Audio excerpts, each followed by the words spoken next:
There you go. I posted that 39 a minute ago on your site. I seen that. Yeah. Good evening, everybody. Tonight we got a special night. We got Mr. David Martin on the water with us.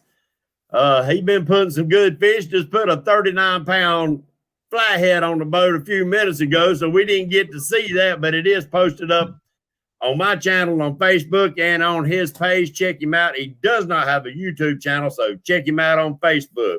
But let's get this started by saying God bless America. God bless each and every one of you. And we hold these truths to be self-evident, that all men are created equal, that they are endowed by their Creator with certain unalienable rights, that among these are life, liberty, and the pursuit of happiness. And tonight, David's been pretty happy with some catfish he's been catching. Absolutely. I got down here today and caught two of them at the same time when I started. Two flatheads, about 30 pounds each. Dang right. The pictures are on the site, too. I mean, it was just one after another. It was just boom, boom. And I'm like, about wore me out.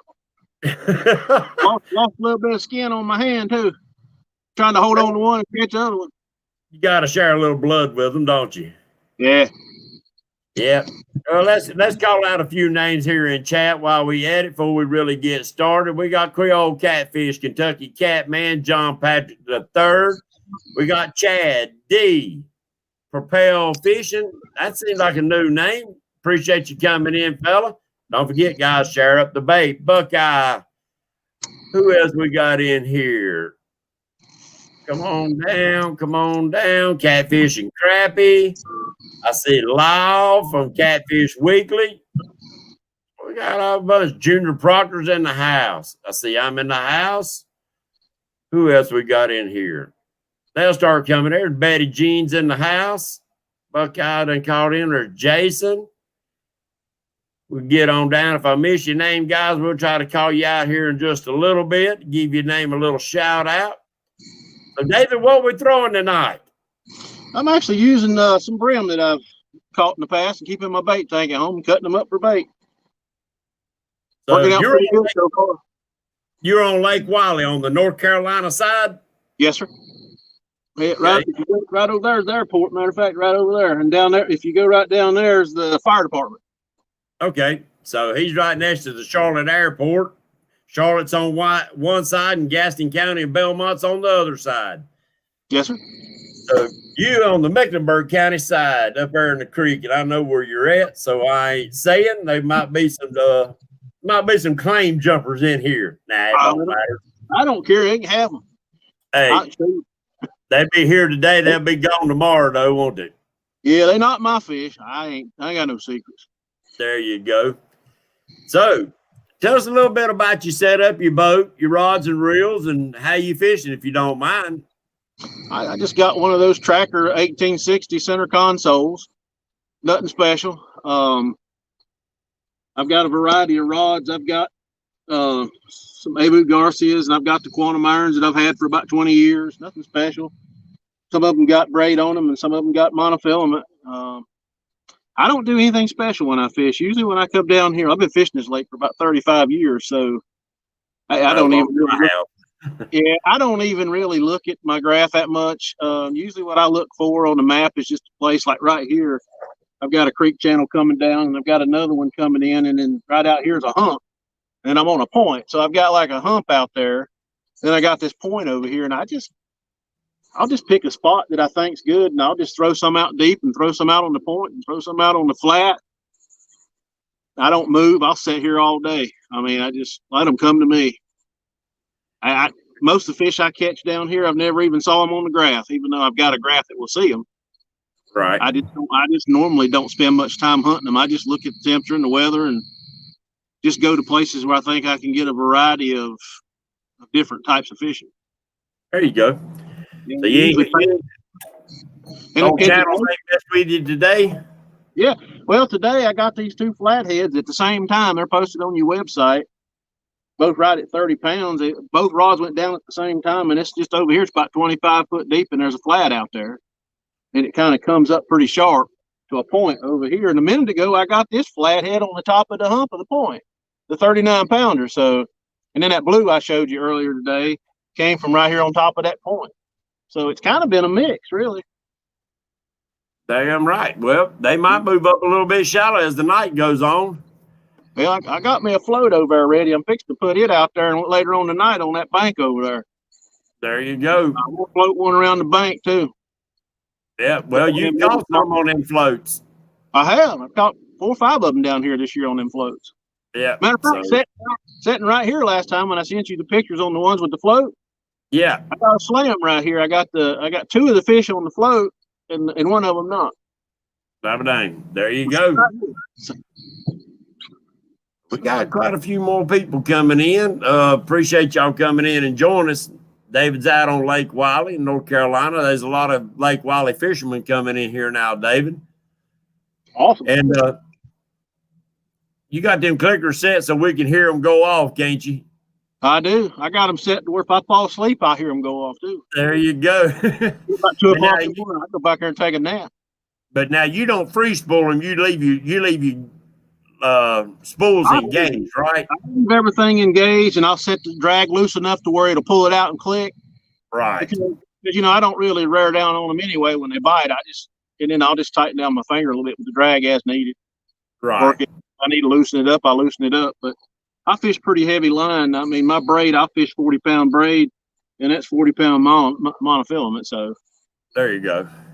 Yeah, you want to keep some tension on them within circle hooks. Yeah. Yeah, that's a. Well, that's one thing. Like I said, the only thing keeping that fish from coming off as big as he was he just wouldn't open his mouth. Dang right. And that happens, man. That's like I said a little while ago. I've had them grab in big old heads and fight you all the way to the boat and let go, and you swear them down. The hook ain't buried up in the bait, and you thought, how in the heck did that fish? And all he done, he just didn't open his mouth till he got to the boat. That's it. That's what that one was. I mean, I just reached in there and out it come. So right now you're having good luck with the brim, but I use brim mostly. That's what you use mostly. Yeah, well, now, like I told you, I found that crappie floating at the water at the dock. Right. He was 5 minutes away from being dead, but it was just a little small one, and I couldn't help myself. I netted him up out of the water, and that's what I caught them 2 30-pound flatheads at the same time off a crappie. I love some crappie. Now that 39-pounder I just got a minute ago, which I posted on the site, came off of the cut brim. I just take pieces of it, cut it up about that big. Nothing special. I don't put the whole thing on there. So you ain't really throwing that big of baits tonight, are you? No, not really. I mean, most bait I fish with about like that, There you go. Side, use the head. I got me a pair of these little cutters right here, and I got them a few years ago, and they're real flat right here. You can slide them fish up in there, and it gets it over with real quick when you do that. Daggum right. Daggum right. I use a pair of paramedic shears. Do it real fast, and you get them on the hook while the mouth is still moving. There you go. That's why I like the blood still pumping out of them. Yeah, I like to have that blood pumping out of them. Well, is there anything you can tell us about why you chose that spot right there, David? No particular reason. I just knew it had like 3 or 4 different types of fishing. I could fish shallow. I could fish on the hump. I could fish deep. I figure there's enough different circumstances here when some fish are going to come through here at some point. So, but there's really 2 creek channels you're setting on right there, right? Exactly. Right out through here, there's a creek channel that goes up, and it, like right here, I'm sitting on 12 foot of water, but it drops off pretty quick over here down to like 25 feet. Right. But then right over here, it gets really shallow pretty quick, and there's a flat over here. But then there's another place where it dips off right over here again. So, there's quite a few different types of circumstances right here. You got flats, you got some gullies, you got a hole out there, so you got a lot of different places for the fish to go. Right. You ever rely around much either? Right. You ever look at Navionics and pick spots that's maybe similar to what you're looking at right there? I have. Yeah, there's a couple other places I like to fish, but most every place I fish down here, and it's always paid off, is about the same as this right here. I've usually got shallow water somewhere on one side of me, and I've got deep water near a channel and some type of a hump. Okay. Now we was talking about a spot earlier that I didn't know was in there, and that was a mussel bed. Yeah. Now this place, if you go back out of this creek and you go across from the Belmont Landing, the first little cove off to the right, You go straight across. Don't go into the creek, but go off to the right in that first cove. Right. There's a mussel bed up in there, and you'll pull your anchor up, and it'll be full of. Matter of fact, when I pulled my anchor up here today, it's full of. But there's a bunch of stumps out in the middle of that creek, and that's where I caught them 2 giant flatheads last year. So yeah, that's a good place to fish too. Now, how deep is that usually right in there where you was Well, catching it? The water's down pretty bad right now, but usually in the middle it's about 25 feet. Got you. I get kind of aggravated over there though, because this braid, you get it hung on that stump out there, that log. You'll pull everything in the world up, and you boat up and everything trying to get it unhooked. You're done. Yeah, yeah. So, yeah, I didn't know. I fished that spot, and actually that was some of my largest largemouth bass ever come out of that in a couple of tournaments I used to fish. Yep. Because of a lot of the structure that's in there. A lot of the old docks, a lot of old docks and stuff. That flathead that's on my profile picture on Facebook came out of that hole. I hear you. Yeah. I hear you. So you think that mussel bed has a lot to do with keeping some of the blues and channels and flatheads over in that area? Absolutely. And I think too, with the way the river channel runs, I think some of that, as that creek goes around, a lot of that water is getting washed, goes up in there. So I think as them fish run up and down through there, they go on up in there and get them something to eat, and that cove's pretty deep in the back too. So they go back up in there too. Right. And to me, every one of us knows what a mussel smells like. Oh, even they stink even when they're still alive. Mm-hmm. So I'm sure that a mussel bed, them fish can find a mussel bed when they want it. Oh, absolutely. When you pick them up, the water, just tasting the water, I'm sure that they can find them. And, we all know that during a certain time of the summer, when them little old mussels start floating on the surface everywhere, look like little balls of cotton everywhere.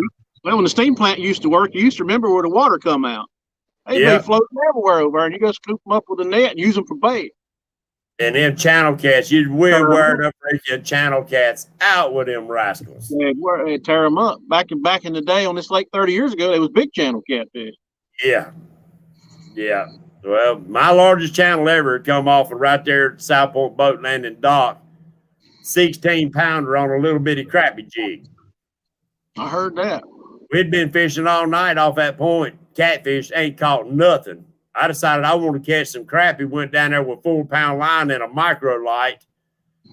Threw the little black flick tail crappie jig out there second time, and that 16-pound grabbed it and run me up and down that freaking bank around them docks for 30 minutes before we got him up on the daggum dock, in between the 2 docks. Like catching a 30-pound blue. Oh, son of a gun. I was wore slam out. My feet and pants were soaking wet. It was cold. But I wouldn't have changed that for nothing, buddy. They're strong fish, that's for sure. So what is your record, your blues and your flatheads out there on Wiley? Well, that flathead, I had a 38-pound flathead, and that one I weighed a minute ago was 39, so I just beat that one. Daggum right. Congratulations. Yeah, 38 was my biggest one. And then I caught a 42-pound blue right there where the water comes out at the old power plant, the coal plant. Yeah. That's my 2 biggest ones out of this lake. You talk. I know what you're talking about. And see, I have marked tons of fish in there, and I have fished it a couple times and never caught a catfish in there. Oh, but in there. You always mark bait right there. Always. Yeah, well, back when the water used to run, it was a lot better place to fish when the water used to come out, and they kept it stirred up with all them mussels. Right. They washed them mussels right out there on that flat, so it's a good place. I didn't have much luck since they turned that water off over there. Yeah. It's now you talking about on down from the plant where that water's coming out, right? If you put in at the Belmont Landing, you go left. Yeah. Right before you get to where you can see the steam plant. Yeah. It's right there. There's a little bitty wooden ramp that comes down and says, danger, no swimming, and it used to just come barreling out there when they would run in the coal plant. Yeah. And it was warm water too. Yeah. So well, and see, I always like it simply because Junior, he's on the North Carolina side. Horsecar was asking. I always liked it because especially during the summer, is that it stirs up oxygen in the water. Absolutely. That's kind of, that water's always stirring right there. But, maybe I haven't really fished it hard enough to really. We sat there last year when I caught that 42-pound blue. We probably put 200 pounds of catfish in the boat that night, sitting right there between me and a friend of mine. There you go, right. All together right there in that one spot. Because, like I said, when I go find a spot at night, if I stay here all night, I sit right here. There you go. At some point in time, these rods will take off. There you go. So you bring your patience with you, don't you? Yep. This is peaceful. You admit it's away from all the noise. There you go. For me to sit here. There you go. Well, they were on fire. They were on fire today. If we'd have started this show about 15 minutes sooner, you'd have seen that 39-pounder me catching it. I got it on video. I'll post a video later, but. There you go. Well, I appreciate it. I appreciate you sharing. I appreciate you coming on the show with us tonight. Been wanting to get you on there. I said, well, maybe you'll have one of them rods floating around out there with one of them bobbers on there. But, David, I ain't just for shallow water now, buddy. Oh, I know. I got that right. I got a couple guys that actually fish them in deep water. They set their knots. What they do, especially on like channel ledges, if them catfish are hanging about halfway down on the channel ledges, right? Say at about 25 foot, what they'll do is they'll set their bobber stop at about 22, 23 foot, 24 foot, and then let that line out there with that bobber and let that bobber float up and down that channel edge. And keeping that bait right in front of their faces instead of trying to place that, because sometimes it's kind of hard to place your bait on the bottom at an exact depth. Oh yeah, I mean, if it moves around, it changes. Right. So, and I keep this one set. This one's probably set right here to be about 6 feet deep. Right. And I'll just kind of cast it out there and just let it float down the bank. If the wind's blowing, I'll cast it into the wind and let the wind float it down. There you go. It works pretty good, but I've had good luck with them. I'm going to have it out there here in a little while. There you go. Well, I appreciate you coming out here with us. Now, what size hooks are you throwing out there with these guys? Well, I don't know exactly the size right off. It's about not that big there. I'd have to look and see what size it is on the pack. It looks like about a size 8 8/0 Gamakatsu. Yep. Yep, that's what I use. The number 8. I mean, 8/0 Gami, whatever you want to call them. I've never had no trouble with them hooks. I've had a lot of people say that they've had them to break, but I've never had one to break. I think the only thing that breaks them is if you wear a notch in them or scratch. Yeah. I've seen a video somewhere somebody just put a little small notch in. I think it was Fishing Stuff did it. He's got a video on testing the strength of those hooks. Yeah. And all he did was take a file and just put a little bitty scratch in it, just scratching the black off of it. Yep. And I think that's where a lot of people don't think they grab them they jerk them out of the fish's mouth with a pair of needle nose or something. That's exactly what he was showing, where it scratches them up. And when you do that, they break real easy when you break that surface coating off of them. Well, a lot of people don't realize that gamos are actually a very hard hook. And they are really susceptible to like scratching a piece of glass. Might have a fish here. Oh, I hear you. Something just knocked that one pretty hard. Uh-oh. That'd be sweet. Oh, Mike Greenwell said he loves the gamos. I do too, buddy. They just, to me, I seem like I get a better hookup with them. Now, I still miss fish, that's just fishing. But I don't fish with my drags locked down tight. Actually, I'm getting this one back. Fish on. He's hitting out there. He's gone. There you go. Fish on, fish on. He ain't wanting to come this way. He feel like he's pretty. Oh yeah, he's pretty good fish. There you go. He's been like this all day. Oh yeah, he's a nice one. Yeah, good. Feels like enough. Yep, there you go. He's gone again. Oh, pull and drag. I love it. Love it. This one over here is fixing to take off too. Well, I'm trying to reach through the screen to help you out, but I ain't doing no good.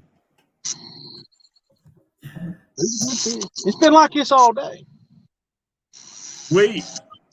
Well, I'm gonna call a few names while you reeling. We got setting hooks and crossing eyes. We got Vanessa Kitty. I don't want to get too excited while I'm on camera thinking I need to get in a hurry either. Oh, there you go. Maurice is in the house. Tim Dockery, Outdoor Addictions. Woo, Glenn's in the house. Oh, Glenn probably knows exactly where you at if I tell him. S. Smith. I believe we got another we got another flathead on here. Team keeping it real fishing. I ain't getting that, I'm not getting that head twitch like a blue. Right. I'll know here in a minute. Because when he sees the boat, he'll take off again. Yes, sir. Yes, sir. Got that rod bent over pretty good. Yep, he ain't ready. No, he ain't ready yet. No, and I don't want to get too. Oh, there he goes. He's leaving again. Look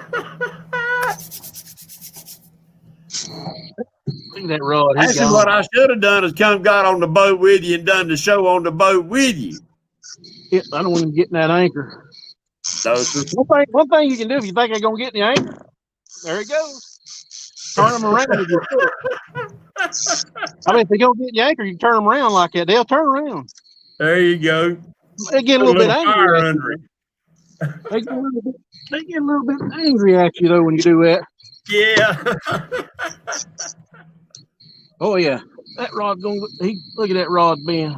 I don't know if you can see it or not, but if you back up just a little bit, we could, but that's all right. You do what you got to do. I just did what I got to do. There he is. Fish in the boat.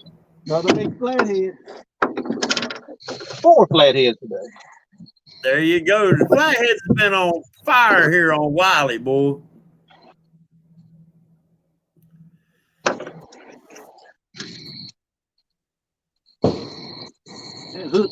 And I'll show you the bait that I caught him on too.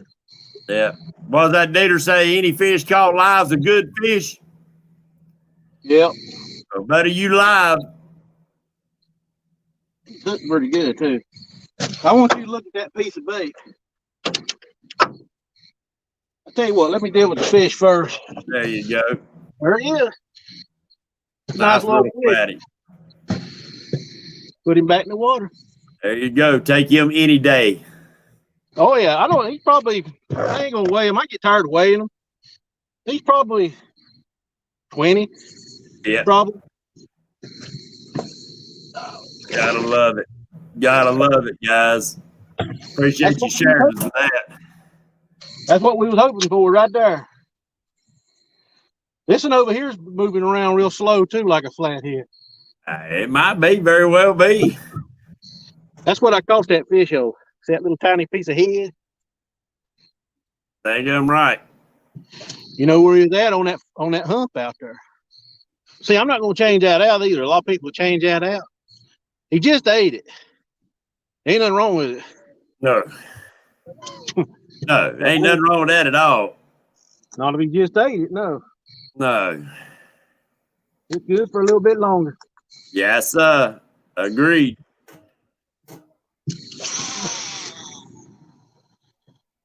Get it back out there right where it was at.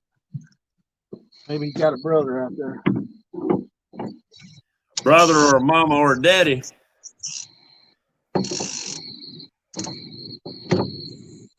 See, that's cut bait too, so.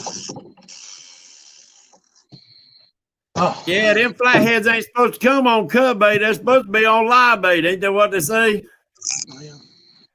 I catch all mine down here on cut bait. I do too.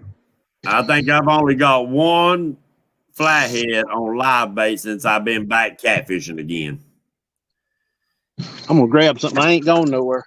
And that come on about a 10-inch largemouth bass. I heard up there that. next to the steam plant. I brought me some of these today, but I ain't opened them up yet. Bunch of shad. Oh yeah. I bought them online last winter, and I've been kind of using some of them. They've been frozen and hadn't been frostbit or nothing. But I'm having so much good luck with the bluegills. I'm like, why even mess with them? Plus, they've been frozen for about a year. I ain't got much confidence in them after being frozen for a year. But yeah, Richard Warskow said he knows a guy that will keep and use the same bait too. He said there was something about it they liked, so use it. Yeah. Well, why take it off if you just eat it 2 minutes ago? I mean, yeah. Yeah. Put it back. You daggum right. If it's real hot. And you didn't snag him, so he eat it. Oh yeah, he didn't mess around with it. Yeah, that's what a lot of guys are saying. 85% of their flats come on cut bait. But, Lyle said up there where he's at, that very few of his flatheads has ever come on cut bait. All of it's been on live bait. So I don't know. I'd like to know the reasoning behind that, but I guess we'll never know. Well, I mean, do most people just fish with live bait and don't really try to cut bait that much? Maybe that's one. Oh no, I mean Lyle uses cut bait because he's fishing for blues too. Yeah, that's right. He knows what he's doing too. So yeah, so you're not hitting it. But I've heard that in a lot of places that they'll catch a straggler here and there on cut bait, but most of them come on live bait in their area. So maybe it's areas the fish just don't see that much dead bait, except like during a shad kill or something. Right. So now it's first day of fall. Do you think that Wiley's going to pick up even more as the fall goes on? I don't know. This lake for the last year has been so weird. That lake's been weird for the past 2 years. I mean, ever since we had all that rain, everything's been different. Like last summer, I'd come down here every night and just catch a hound out of them. At night during the summer, after they come off the beds, we just catching them left and right. Right. This year's been different, but I don't know what it is, and I haven't been coming as much because that boat landing up there they've been parked all the way up, halfway up South Point Road. I'm not brave enough for that. No. I mean, and I'm going to tell you, I think boat traffic has a lot to do with the bite. I really do. I think it does too. I think it's a lot quieter down here now. There's not as many boats. I think that definitely helped. It helps me come down here. I know that's right. I don't know about the fish, but I can't handle it. Well, I'm about to get caught back up around here. I've been getting ready to tear the old building down and working to get it cleaned out. So hopefully by next week, I can get my tail back out there on the water, guys. It's killing me.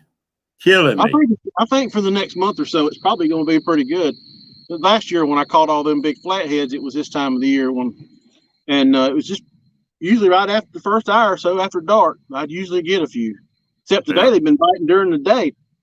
I mean, I don't know what about it about this area, but they in here. Right. Old Matthew's been wearing them daggum things out during the middle of the day, big flatheads too. And I thought, man, daggum. Richard said Wiley's getting ready to get real bad. They building 24 more houses around there in the next 3 years. No, it was 2,400, wasn't it? Yeah, that's what he said, 2,400. Yeah, hopefully they don't all have boats. Your mic just went crazy. What about now? You sound like a gerbil. Huh. Still doing it? Yeah, I don't know what's up. I don't know what's going on. Maybe it'll straighten up here. Maybe it's just a connection. It might be. It might. Wiley's crazy. You'll have a connection in 5 foot, you'll lose it. Yeah, I'm not going to touch anything because it's been good so far. Right. Oh yeah. Oh yeah. But now, how deep is that top of that hump that last fish just come off of? This hump right here is about 12 feet coming across it, but now it drops off really, really deep. It drops off really fast. So it's a pretty big drop off. It kind of gets into a hump, then it comes back up again. There's a hump out there. So you got like a channel, and then another channel, and a hump, and then a point. So there's plenty of places for them fish to kind of work down through to move around. But like I said, them two were on the hump. Those two down there that one I posted on your site today, we're out here in the deep middle of the creek. So got you. they don't seem Lyle said it. Go ahead. Lyle said, "Who cares about the mic? Just keep catching fish." maybe some water got flipped on it or something. I don't know. Yeah, it might be. Is it still doing it? Yeah, it'll be all right though. I don't know why it's doing it, but and it very well could be the reception. I don't know. I got 4 bars. I don't know.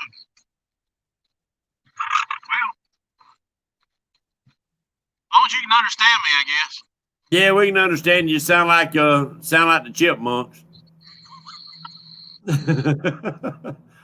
Oh, But no, the fishing's good though. People should go right now. I mean, I'm gonna be back down there this weekend. Hopefully, the boaters will be down here after Labor Day like they have been. yeah. The boaters are not that bad. It's just some of them are so dadgum disrespectful. Yeah. I mean, if they would keep their distance, they would never run over the top of you. Yeah. And Wiley's bad about that, especially some of them bigger boats. They think that they own the water, and you do get treated very disrespectful out there a lot. Yeah, sometimes I have to really bite my tongue because I just almost want to jump in their boats when they do it. Matthew said you might have had a bug fly up in the end of your mic. Very possible. Or that's what it sounds like. I don't know what he's saying, whether it sounds like it or whether he think it might have happened. Well, I hate to go blowing on the phone like some kind of weirdo. Yeah. Still doing it? Yeah, it's getting to where we can't hardly hear you right now. Let me move the phone around just a speed. We're all across that mic.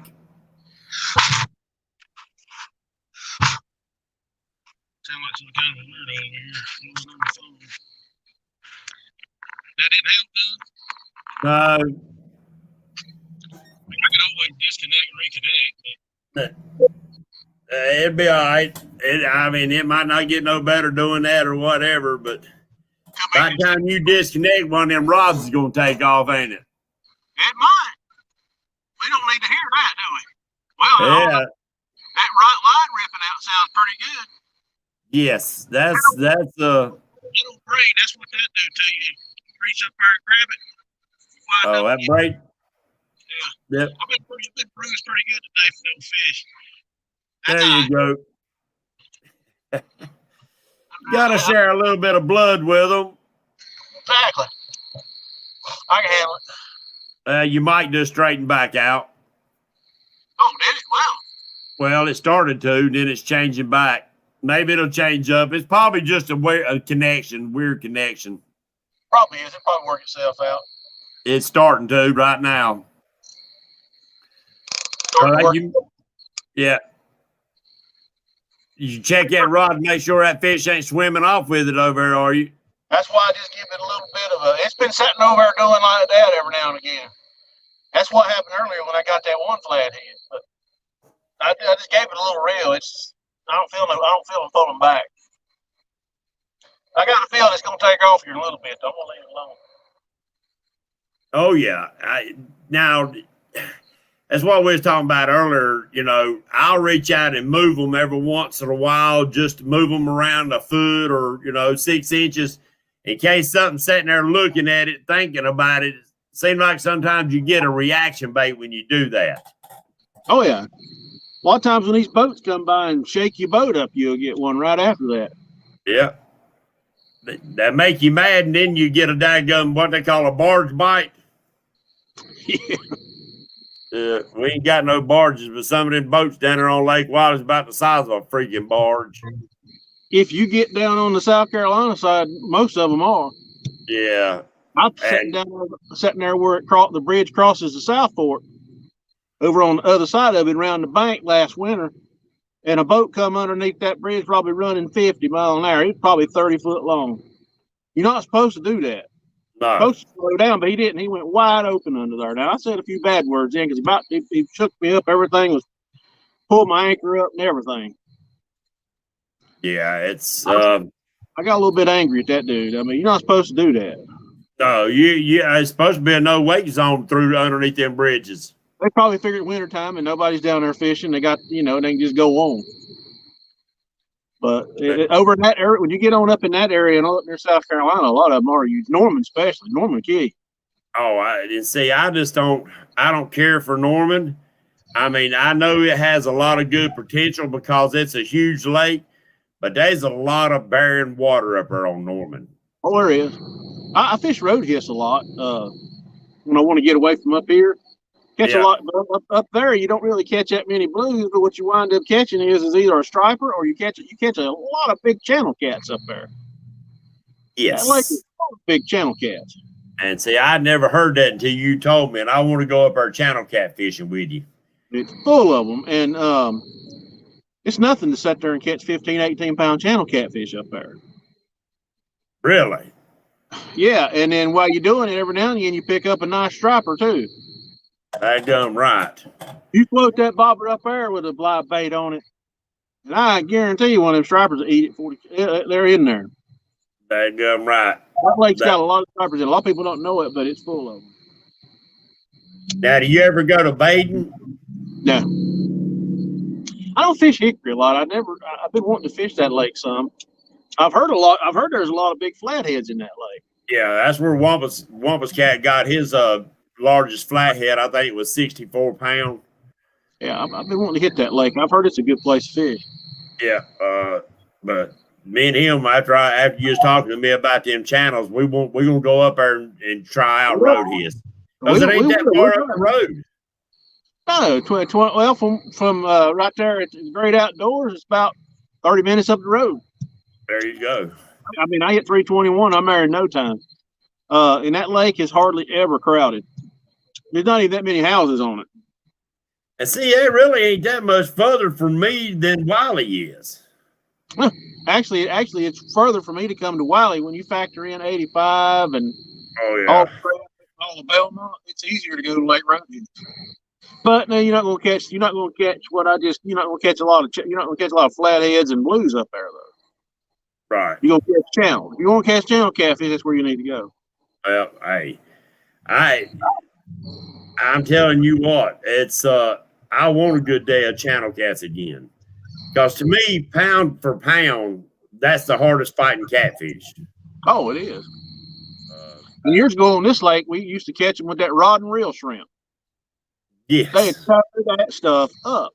I'm going to tell you, the best time I seen with the shrimp was when the crappie was starting, when the crappie was on the beds and when the bluegill went on the beds. Yep. When them bluegills was on the beds, that's when I started using shrimp. Now, I don't know what it was. I don't know if it was the flavor or what it was, but that seemed like that was the best time. Now, I used it later on in the summer when the mussels started floating, but I would set it out in the sun and let that stuff get good and right. Yep. But when when the things were spawning, I used it fresh. I've caught a lot of channels down here on the cricket. That cricket's trying to catch bait, and you're trying to catch bait, and you wind up catching 4 or 5 channel cats and fish instead of bluegills. Yep. And I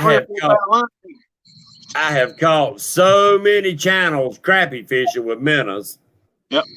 I have caught so many channel cats throwing jigs up on the beds trying to catch the crappie off, running towards the beds, and the daggum channel cats is up there eating the crappie. But now I do catch a lot of channel cats on small live brim, but they will kill them too. Oh yeah, crush them. That's what blows my mind. They'll crush a daggum little small bluegill flat. Yep. They sure will. Something got 50 people in here waiting to see you catch another fish. I'm hoping it does. I'm hoping they get to see it too. It's been a good day. I ain't gonna complain with 2 blues and 4 flatheads. I'm not gonna complain. No, ain't no way. Although catching 2 flatheads at the same time, they could at least space them out a little bit. Well, that's a good day. I don't care. That's a good day in anybody's book. If they complain about a day like that, they just need to change and get another hobby. Exactly. They sure do. It's it's supposed to rain the next few days, or I'd come back. I seen old Dieter in his video fishing out in a hurricane down here the other day. that crazy dude. If it's gonna come real bad weather, I don't know what he's got something to prove. Like last year or 2 years ago, he took off to Norman to fish in Norman in the snow. Not me. I keep back that. He's been using that chicken strawberry jelly, but he caught a bunch of fish off of it on that last video. He took that one guy back fishing again. They fished the day before with live bait, didn't get hardly anything. They went back the next day using that jello and caught 5 or 6 fish. Yep. I don't get it. I hadn't done the jello part of it, but I don't. It's not a confident bait with me, so I don't use it a whole lot. Maybe I need to try it a little more. I don't know. I try to fish with what they eat. Exactly. Usually brim about work all the time. Yeah. Now, do you ever go out and get on the perch and use the perch? In the wintertime, I do, because the bluegills get a lot harder to catch. Right. Well, you can catch them, but you got to fish deeper. Right. But I usually if I'm going to fish in the wintertime, down here, I'll go straight across from the Belmont Landing on that hump over there where that water's real deep along that bank over there. Yeah. Straight across. There's a hump out there.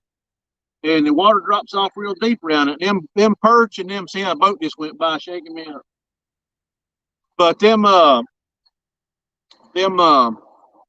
trappy and perch will circle that hump out there when it's really cold. And I go out there and just catch a hound out of them and go fish. Now, you use minnows when you're out there doing that, don't you? Yeah. And I use, I keep these on the boat all the time.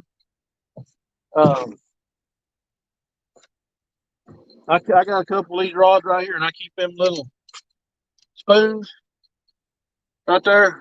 Yeah. And if I get on top of what looks like perch or something or crappies, while I'm sitting here fishing, especially if I'm down here all night and I got light water and them minnows start swimming around the boat. Yeah.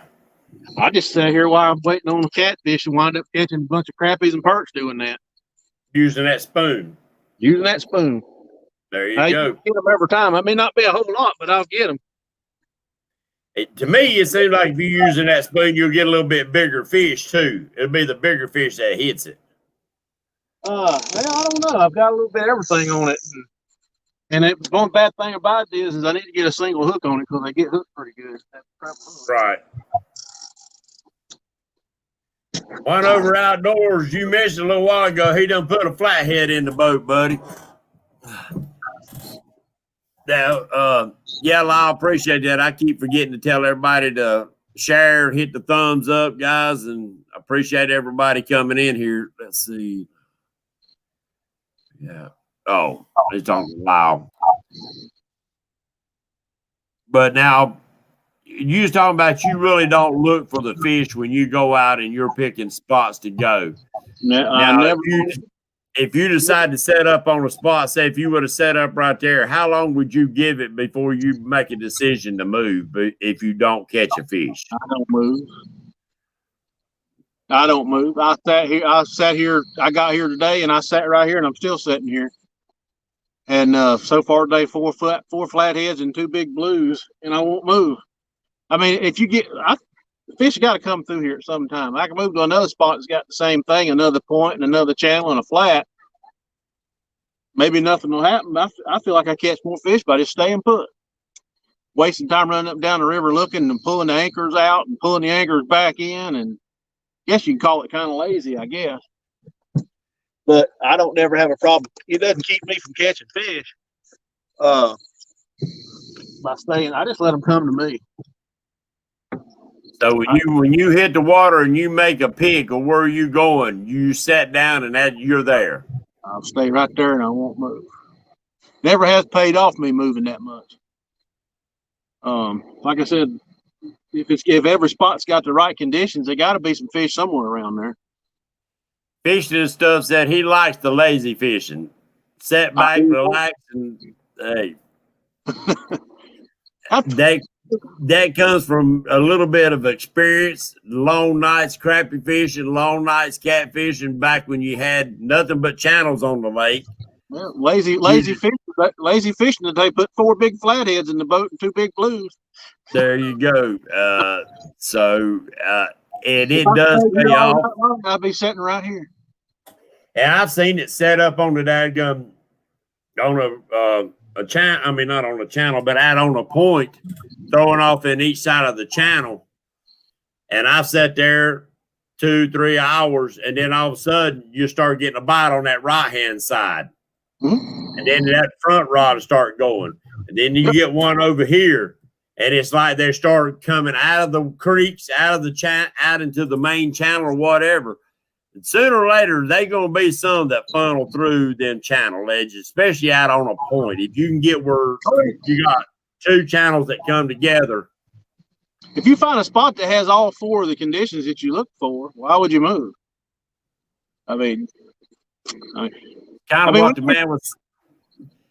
of what the expert was saying the other week on Catfish Weekly, wasn't it?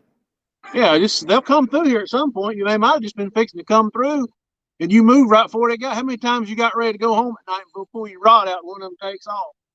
Oh yeah, more times than not. That extra 5 minutes might be the deal. Like I picked today, I didn't know today when I got here that I'd catch 2 30-pound flatheads with it at the same time within 30 minutes of being here. I just anchored down and sat here. There you go. Now, it gets really cold this winter. You've probably been up there before. If you go under the bridge right up here past the fire department, it gets real shallow up there. I like up there. I go up in there in the wintertime when it gets cold and set, and I like watching that water look like a shark swimming off. Because believe it or not, they get up in that shallow water up there. It amazes me. That's what Wampus Cat turned me on to real shallow water fishing in the wintertime. I never would have thought it. I always thought deep water wintertime, they going deep. And then maybe they do. Maybe they are some in them deeper holes. But I've had too many trips in the wintertime throwing baits up in 2 and 3 and 4 foot of water, slamming good fish. Yeah, I don't know what makes them go up in there like that, but they do.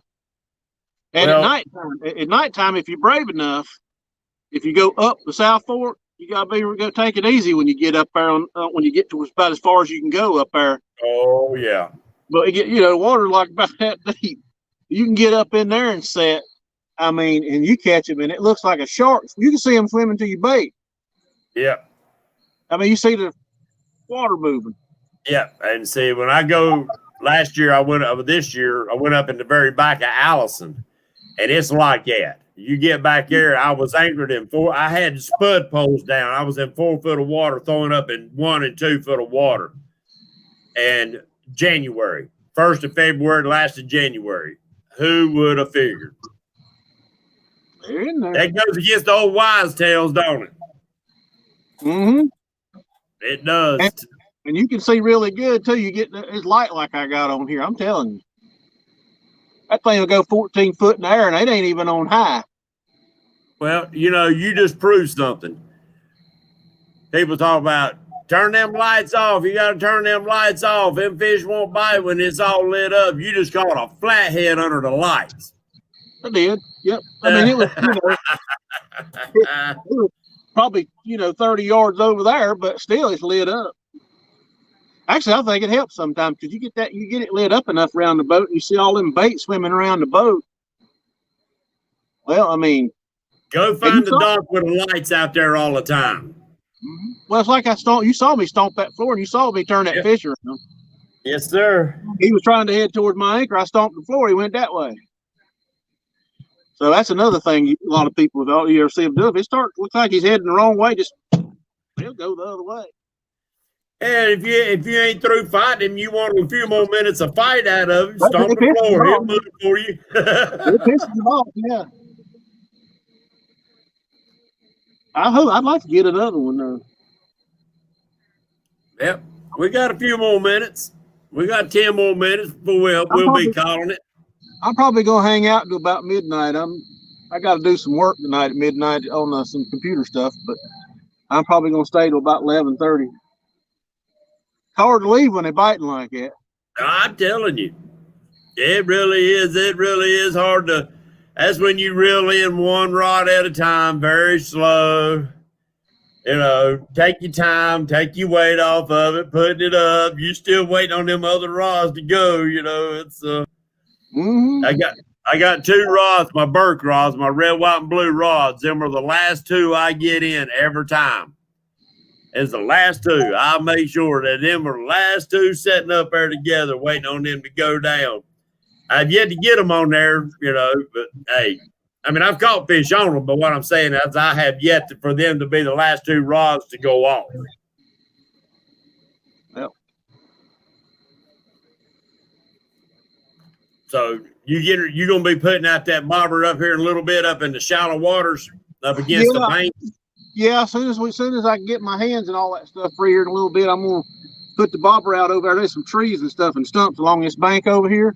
Yeah. But I'm gonna put it right over there, and I'm gonna sit here for a couple hours and see if anything goes. I'm gonna tell you what, there's some big old boulders in that water right over there too, buddy. Yeah, right over here on this bank over here. When I used to bass fish this lake, there's a bunch of boulders right over there that come across that channel. That's one reason I don't use a graph much on this lake, because I bass fished this lake for 20 years before I catfished. Yes, sir. So, you know, and I was using one of them little flashers back then, you know, I mean, and I've had graphs over the years too, but I don't even really need to use my graph to know what's right here. I mean, well, if you was like me, I was mainly a worm fisher, a lizard fisher. When you do that, you learn what's on that bottom of the water. If you're a good worm fisherman, you will know whether it's mud, whether it's shell, whether it's rock, muck. You can feel it. You learn to feel them different bottoms. That guys can knock bass fishermen all they want. Them guys, if they are worm fishermen, they will learn. They can tell you what's in the bottom of that water without ever turning on a graph. Oh, yeah, and a lot of them same places where you find all that structure bass fishing, them catfish go there too. You daggum right. So that's why I think I do pretty good using largemouth bass as bait. I cut them up in a minute. Yeah. So I don't care who's watching me. That's I mean, that's kind of the way I look at it.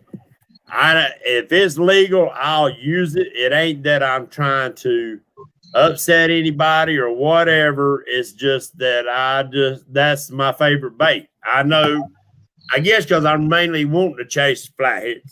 Don't get me wrong, I love the blues, but I think the flathead is a mysterious fish, and I'm trophy hunting. I'm not going after numbers. I'm going after one fish, and I've done made up my. Now, if I got other people on the boat and I want numbers, then that's a different story. But right. I'm looking for that one fish. So I'm relying on a lot of my memory from the time of bass fishing where old structure is. I'm looking for that old flathead. That one that's done made that his home. That's what I'm looking for. Like we was talking about earlier, we got to naming off a few old docks that me and you know that are on Wiley that's been there for 30 freaking years or longer. I'm going to use my graph. Oh, yeah. Well, over at the Belmont land, I mean, right there at the South Point Club, you know, right there off to the Belmont land, in the private club down in that hole there. Shoot, that fish go up and eat under them docks. I tell you what, last year, actually, yeah, it was last year during Jeff's tournament. Me and Big Nasty went back there. and we were striking out, and no, it wasn't during the tournament. I don't know, maybe it was. I don't know. I can't remember. But we had some hard freaking hits back there in that 2 foot of water. Now, we didn't get hooked up for time run out was having to be back in. But there's some good fish in there. There's some good fish in there. There used to be some good fish right there, and I heard you mention it one time last time. I think it was Monday about the hungry fishermen down there. I said, people got to be old to know that still the hungry fisherman was there. But they used to feed them. Yeah. Remember, they used to dump trays of food right in the water right there? Man, there used to be some big catfish hanging out in that place. Somebody said, Justin Smith, didn't you have a guide trip set up at Dustin? When are you talking about? I don't know what you're talking about. A guide trip set up at Santee? No. I don't know what you're talking about, Dustin. I hadn't got to fish Santee in many a year. Yeah, running late. We definitely got to get up, buddy. Where's it at?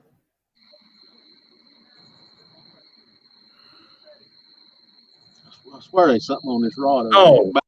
Back yeah. Sorry, I'm answering a question. Dustin, I'm looking to go down there and fish with one over fishing. I want to go down there and catch some of them big shell crackers with him. Oh God, we used to take 20 years ago. I don't even know if that old rascal's still alive down there on Santee. I'd like to find out. He's a good old boy. What's up, Wampus? Cat's in the house with us tonight.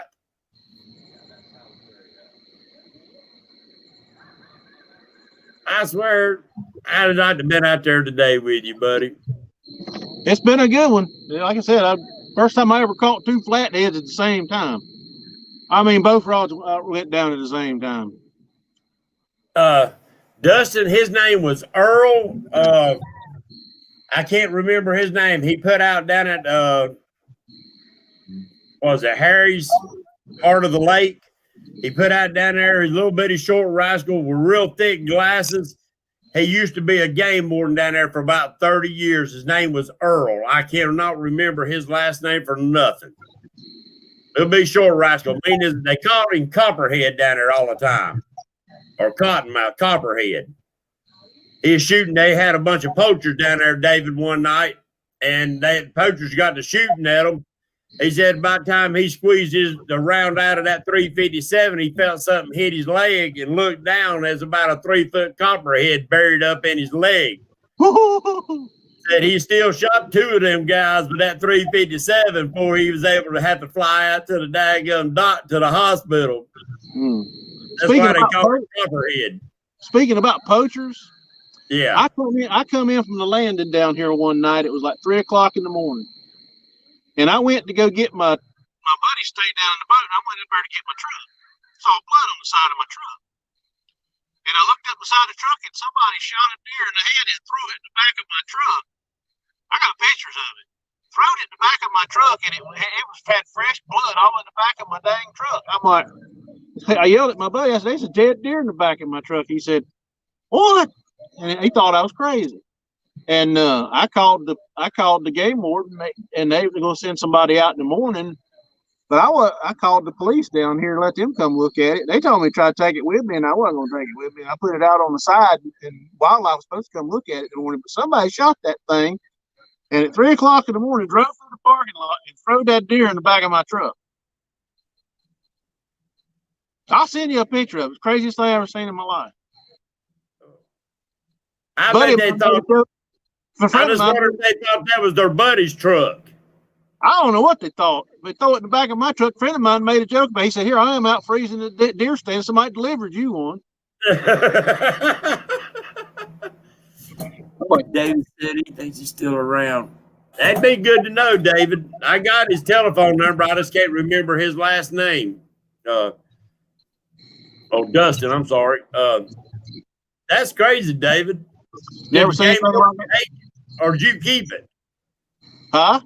Did you keep it, or did the game Oh, warden take it? no. I told that police officer, there ain't no way I'm driving home with this thing. I said, you know I didn't do it.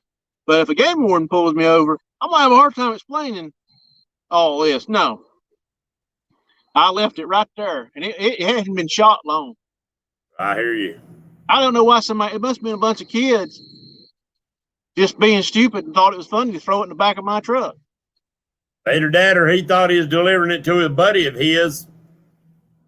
I have no idea. Or he got scared.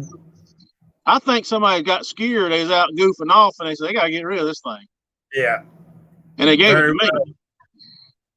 And they give it to me, and that's why I carry, when I leave here at nighttime, I got my gun right over there. I ain't no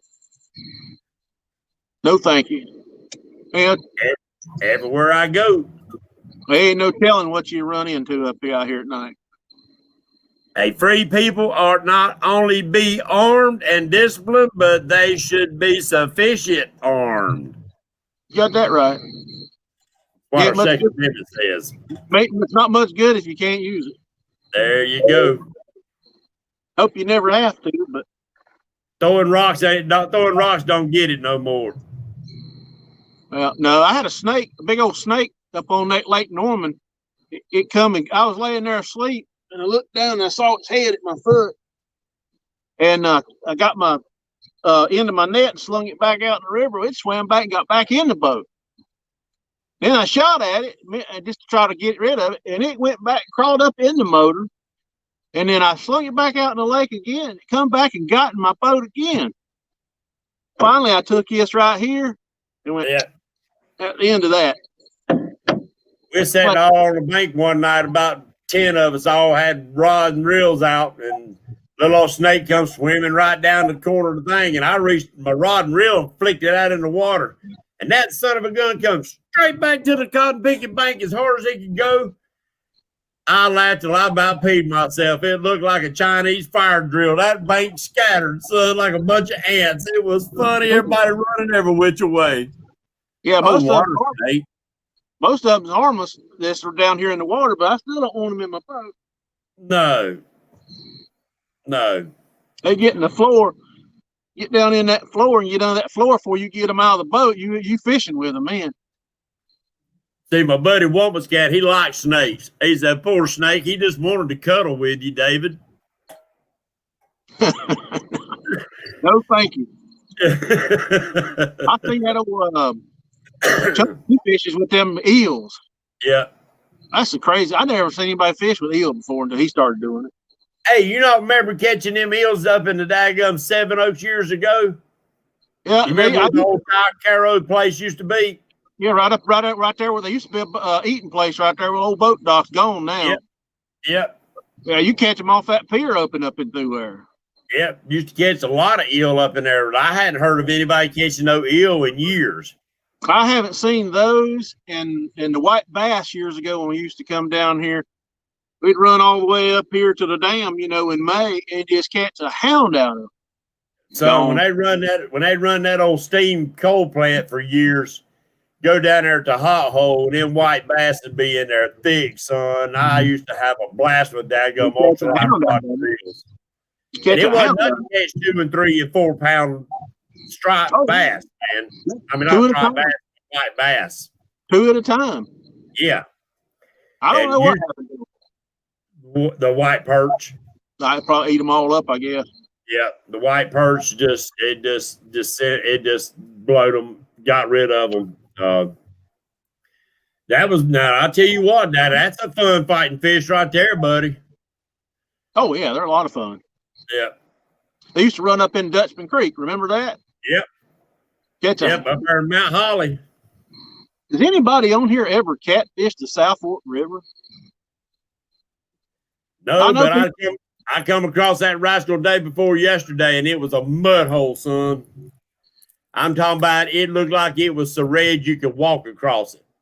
I'm just wondering if I live South Fork River's right behind my house, and it looks like to me there's some areas up there that look like there'd be some big fish in there. You, I never. I just wonder if that one dam right there in Laurel Mount Holly area stopped them from moving on up.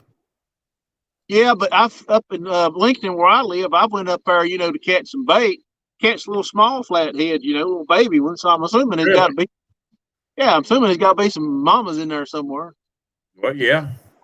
And that, and I hadn't seen this guy. There used to be a black guy, and I seen his videos once in a while on Facebook.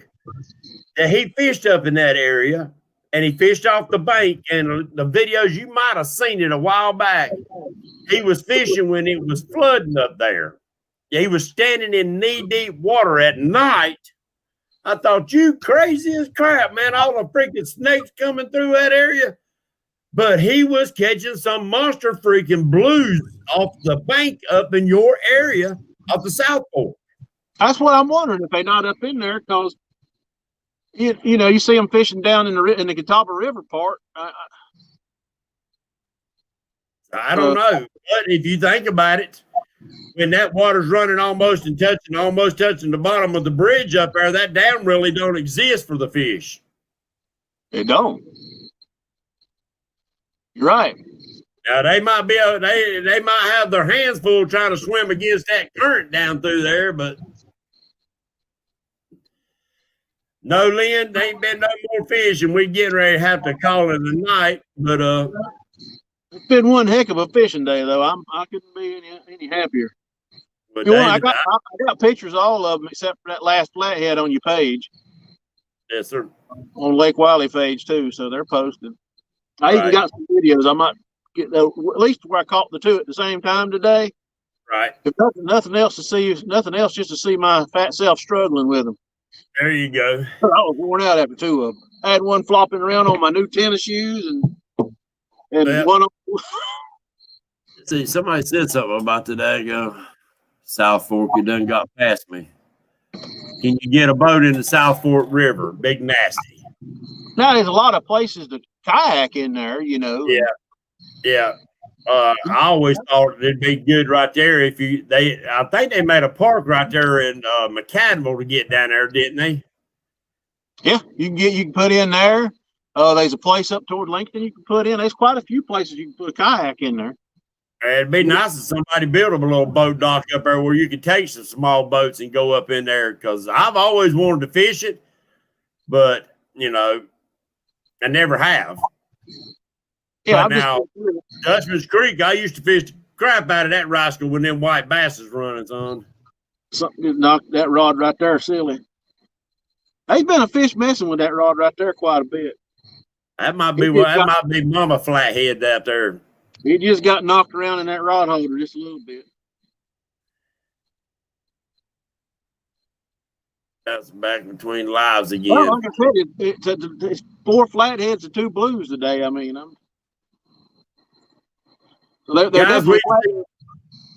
guys, we've seen a lot of new names come in here and chat tonight. I appreciate everybody coming in.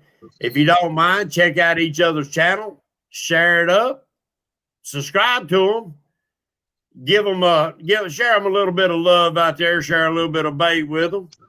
David, I want to thank you for tonight, man. Thank you for letting us come join you on the boat. At least we got one fish caught live anyway, didn't we?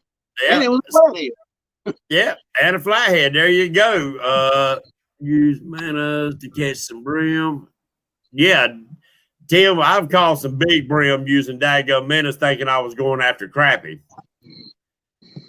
Them big old knotty head bluegill.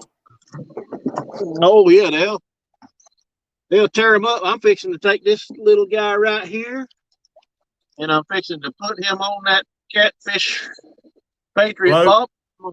He's going out and swim around the bank with a hook in his tail here in a minute. Now that old rascal liable to pull you up a big old mama largemouth doing that too. Oh, come back here. Well, that I've done that. I've done it. I hope a big old flathead grabs. Hey, he might very well do it. But David, I'm gonna sign off of here, but don't go nowhere just yet. but I'm going to drop off the live and get back with you. Everybody, thank you for coming joining us on the show tonight. You can check out David on his Facebook page. He also posts up on my page and on Lake Wiley Catfishing. Yep, Lake Wiley Catfishing. I didn't post that flathead we caught live, but all the fish I caught today are on both pages. All right. Check him out, guys. He'll put up a video, I'm sure of it. At least the two at the same time, you know. Yep, there you go. So, guys, thank you for joining us. I think somebody said Chunky Cat's live right now. I don't know if he is or not, but we appreciate you coming in, guys and gals. God bless you. God bless you and your family. God bless America. And we'll see y'all next Monday night on Catfish Weekly. See you.